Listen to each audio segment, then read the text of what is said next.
Terima kasih pemirsa, Anda masih bersama kami dalam Kominfo Newsroom. Pemirsa, program Kartu Prakerja merupakan program pemerintah yang berfokus pada pengembangan kompetensi kerja dan juga kewirausahaan. Bentuknya berupa bantuan biaya bagi para pencari kerja maupun masyarakat yang terdampak PHK atau masyarakat yang ingin meningkatkan kompetensi diri tak terkecuali bagi para UMKM. Selama 2 tahun, Kartu Prakerja ini telah memberikan dampak positif tentunya kepada masyarakat selama masa pandemi. Dan di tahun ini, kira-kira bagaimana Kartu Prakerja akan memberikan manfaat lebih banyak untuk masyarakat? Kita akan membahasnya hari ini bersama dengan Ibu Deni Puspa Purbasari, selaku Direktur Eksekutif Manajemen Pelaksana Program Kartu Prakerja. Kita sapa terlebih dahulu. Selamat malam, Bu Deni. Selamat malam, Bilkis.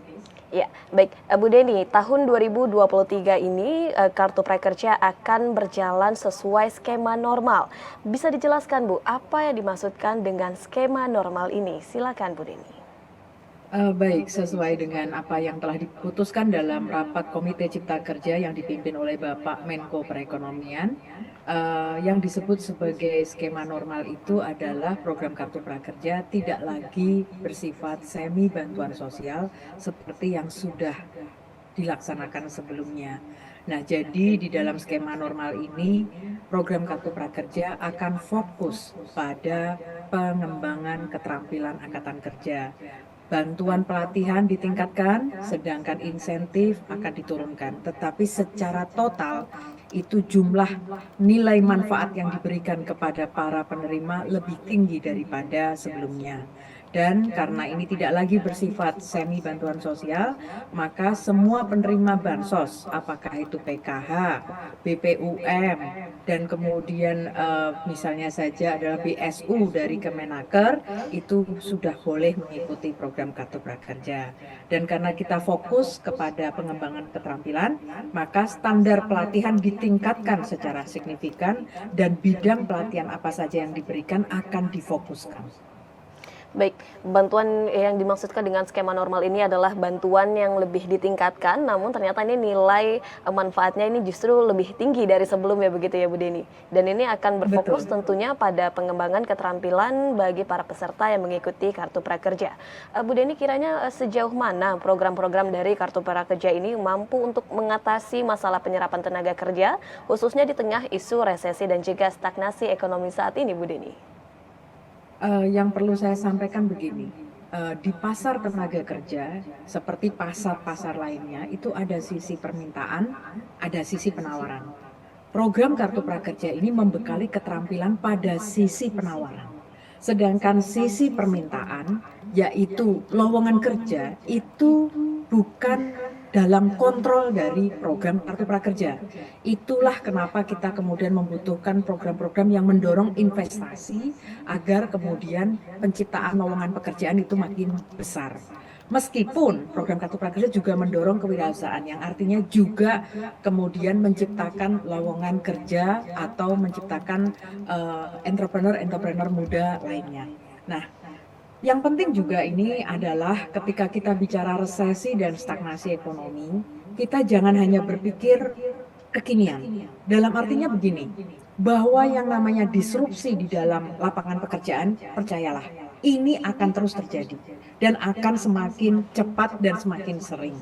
Kenapa? Karena kita baru saja melihat disrupsi bisa terjadi karena COVID, yang kemudian mendadak banyak sekali kemudian pekerjaan-pekerjaan itu hilang, tetapi di sisi yang lain banyak juga pekerjaan-pekerjaan baru bermunculan, terutama yang berasosiasi dengan kesehatan atau dunia digital.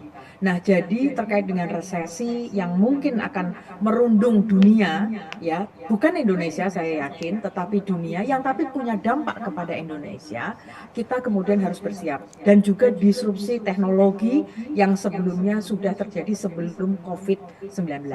Jadi angkatan kerja kita harus siap dengan aneka disrupsi ini. Karena itu program Kartu Prakerja memberikan akses, yaitu buat angkatan kerja untuk bisa membekali dirinya dengan skill-skill baru supaya kemudian mereka bisa adaptif, mereka bisa resilient. Artinya adalah kalau kemudian unit perusahaan ini tiba-tiba ditiadakan, unit lain kemudian ada, atau tantangan pekerjaan itu berubah, kita kemudian siap, kita punya daya lenting, kita kemudian bisa katakanlah fleksibel ya, untuk kemudian mengambil kesempatan yang terbuka. Selain itu juga ini penting untuk saya sampaikan, program Kartu Prakerja juga melatih kewirausahaan. Dan ini bukan hanya untuk pencari kerja, tetapi juga pekerja existing. Supaya sekali lagi teman-teman selalu relevan, selalu siap dengan tantangan kerja yang akan dihadapi ke depan. Terus, kalau kita bicara resesi dan stagnasi ekonomi, buat teman-teman, para pekerja yang ada di pabrik-pabrik, jangan lupa bahwa ada program selain dari program Kartu Prakerja, ada program jaminan kehilangan pekerjaan, ada juga ini pelatihan-pelatihan yang disediakan oleh BLK, yang disediakan oleh balai-balai diklat. Jadi silahkan teman-teman mencari. Pemerintah ini punya banyak program, silahkan kemudian teman-teman cari apakah teman-teman eligible atau tidak, dan kemudian ambil kesempatan yang ada untuk membekali keterampilan pada diri teman-teman semuanya. Ya, meskipun di tengah ancaman resesi maupun stagnasi ekonomi di tahun ini atau saat ini begitu, namun Kartu Prakerja ini telah mempersiapkan bagi masyarakat yang mengikuti program ini untuk mengembangkan kompetensi diri, untuk menjadi mempersiapkan diri untuk ke dunia kerja yang untuk menjadi lebih unggul begitu Bu, dan juga bagi korban PHK ini tentunya juga Kartu Prakerja memiliki program demikian.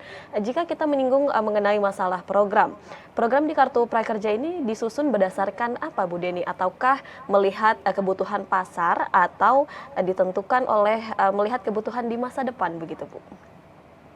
Sebenarnya dua-duanya.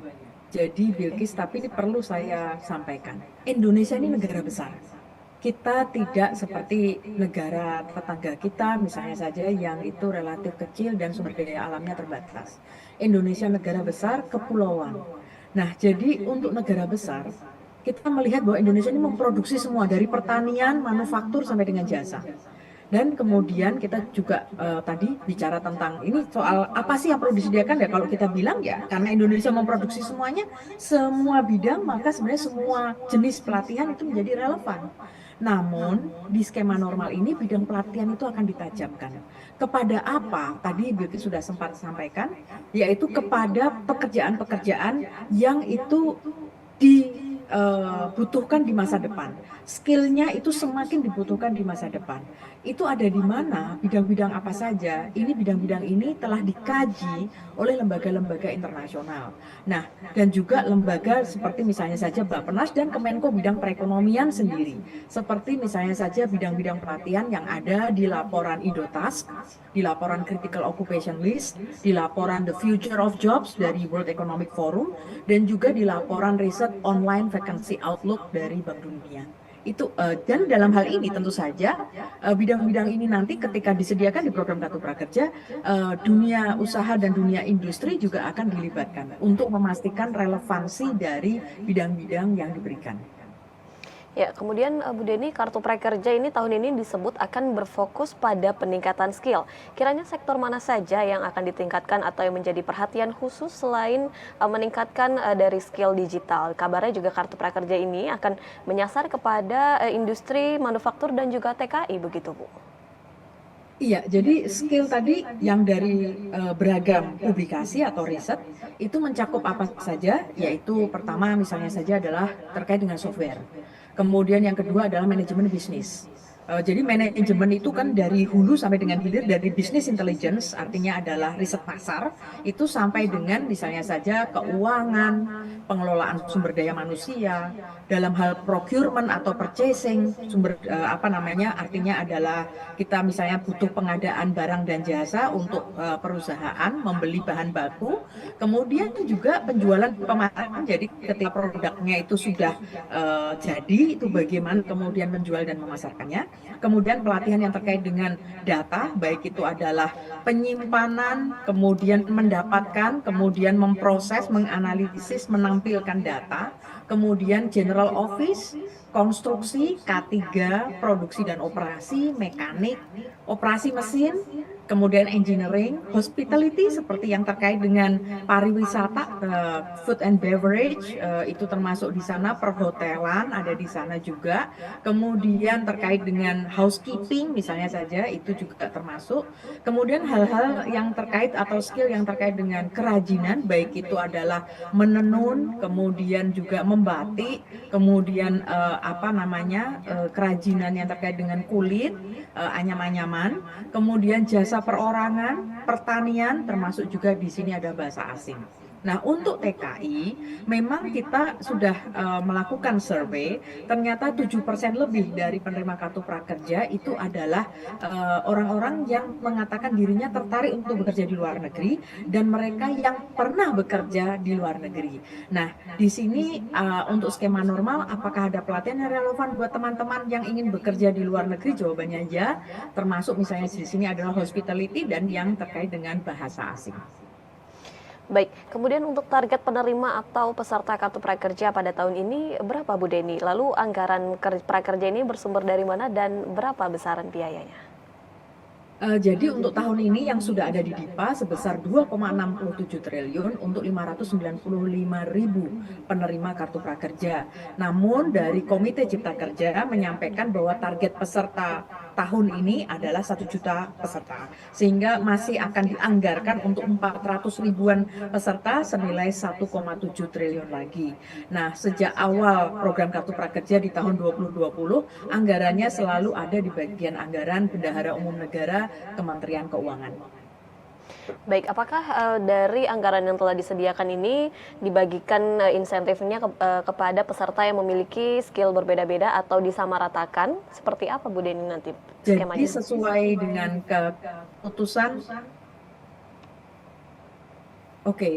dengan keputusan Menko Perekonomian, di sini setiap penerima kartu prakerja akan mendapatkan 600.000 insentif pasca pelatihan yang itu digunakan untuk transportasi atau pengganti biaya internet.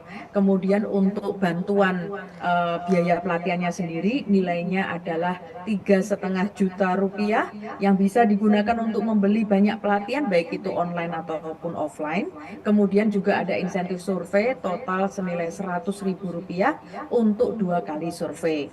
Nah, jadi kita bicara tadi nilai tersebut yang tadi saya sampaikan 2,67 triliun sudah dianggarkan itu untuk 595.000 peserta. Setiap peserta itu mendapatkan alokasi itu adalah 4,2 juta rupiah.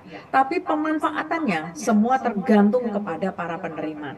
Kalau penerima itu kemudian menggunakan secara optimal untuk membeli berbagai macam pelatihan sampai saldonya habis, berarti dia bisa memanfaatkan 4,2 juta rupiah. Tapi kalau misalnya saja hanya memanfaatkan katakanlah untuk satu jenis pelatihan seharga 750.000 atau 1 juta rupiah, ya berarti kemudian sisa dana pelatihan yang tidak dimanfaatkan itu akan ditarik ke rekening kas umum negara. Oke, kemudian dari tahun 2020 hingga sampai saat ini, menurut Bu Deni seberapa besar pengaruh dari kartu prakerja dalam mencetak pengusaha baru maupun membuka lapangan pekerjaan baru? Apakah nanti setelah peserta ini melakukan pelatihan kemudian mendapatkan insentif, apakah akan ada semacam evaluasi bagi para peserta begitu Bu untuk memantau apakah mereka benar-benar menerapkan apa yang sudah diajarkan sebelumnya di dalam pelatihan kartu prakerja ini, Bu? Jadi di dalam peraturan Menko Perekonomian kita dimandatkan untuk melakukan survei evaluasi setelah penerima itu menyelesaikan pelatihan. Jadi di dalam survei evaluasi inilah kita bertanya apakah mereka kemudian sudah mendapatkan pekerjaan, apakah mereka kemudian sudah memiliki usaha baru kalau mereka itu sebagai wirausaha, atau kalau mereka itu kemudian sebelumnya sudah menjadi wirausaha, apakah kemudian ada peningkatan sales maupun peningkatan jumlah karyawan mereka. Jadi itu yang kita tanyakan di survei evaluasi, dan sejauh ini survei evaluasi dari PMO dan juga yang dilakukan secara independen oleh CSIS dan Cyrus Network itu menunjukkan bahwa sepertiga penerima kartu prakerja yang dulunya tidak bekerja itu kemudian ketika disurvei itu sudah bekerja, baik itu sebagai wirausahawan, sebagai freelance maupun sebagai karyawan atau buruh.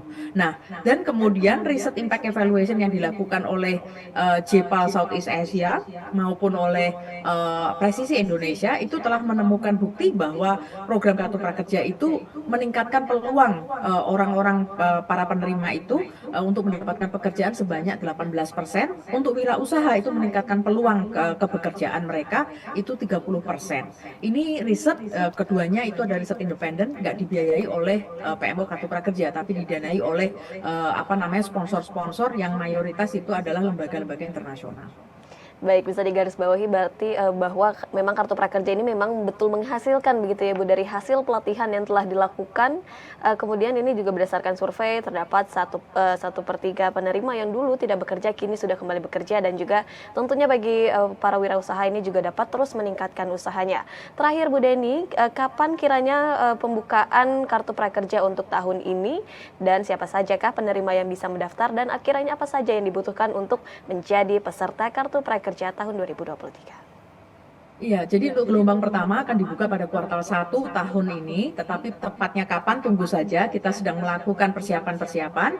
Kemudian ya siapa saja yang bisa menjadi peserta Kartu Prakerja, semua syaratnya sama seperti sebelumnya, usia 18 sampai 64 tahun, dan tentu saja ini pekerja aktif maupun korban PHK fresh graduate itu boleh, tetapi yang tidak boleh adalah siswa atau mahasiswa aktif, kemudian TNI Polri, ASN, kemudian pejabat BUMN, BUMD, itu tidak bisa, pejabat negara tentu saja tidak bisa, kemudian di sini kepala desa maupun perangkat desa juga tidak bisa. Semua ini sudah disampaikan secara eksplisit di Permenko Ekonomi itu yang nomor 17 tahun 2022, silahkan aja di download. Dan jangan lupa mereka yang penerima bansos itu sudah boleh menerima program Kartu Prakerja. Jadi silahkan saja daftar nanti pada saat setelah diumumkan, dan kunjungi langsung ke www.prakerja.go.id dan kemudian create akun di situ, dan kemudian ikuti saja prosesnya. Jadi tanpa perantara sama sekali, langsung saja pergi ke www.prakerja.go.id. Baik, kami tunggu pembukaan Kartu Prakerja gelombang 1 ya Bu, yang dapat dilihat di www.prakerja.go.id, yang akan memberikan pelatihan langsung kepada masyarakat. Siapapun boleh mendaftar sesuai dengan ketentuan yang telah disebutkan tadi, dan siap untuk menerima pelatihan baru dan juga tentunya intensif yang telah ditetapkan. Sekali lagi terima kasih banyak Ibu Deni Puspa Purbasari selaku Direktur Eksekutif Manajemen Pelaksana Program Kartu Prakerja yang telah bergabung bersama kami dalam tema Prakerja Dorong Peningkatan Kualitas Angkatan Kerja. Terima kasih Bu Deni. Salam sehat selalu. Terima kasih. Ya, pemirsa, Kominfo Newsroom akan kembali dengan beragam informasi lainnya. Tetaplah bersama kami.